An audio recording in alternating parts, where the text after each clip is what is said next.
You have done all the hard work setting up your Shopify store. Now it's time to make it live. In this video, I will show you how to buy or connect a custom domain, choose the right Shopify plan, and remove the password of your store so the customer can easily access your store. So let's get started. Go to settings in the Shopify dashboard and select domains. Shopify gives you two options. Buy a new domain, like search for a domain name directly in Shopify, and Shopify will show you available options.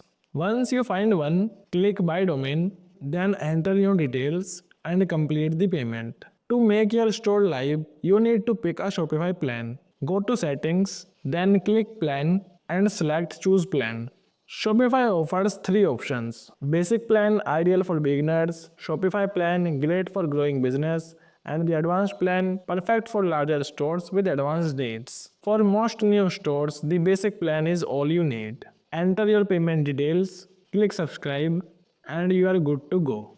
You can always upgrade as your business grows. So now we have picked a plan. Now we are able to remove our store password. Go to your theme section and click on remove password. And congratulations, your Shopify store is now ready for customers. And that's it. You have set up your domain, choose the right Shopify plan, and made your store live.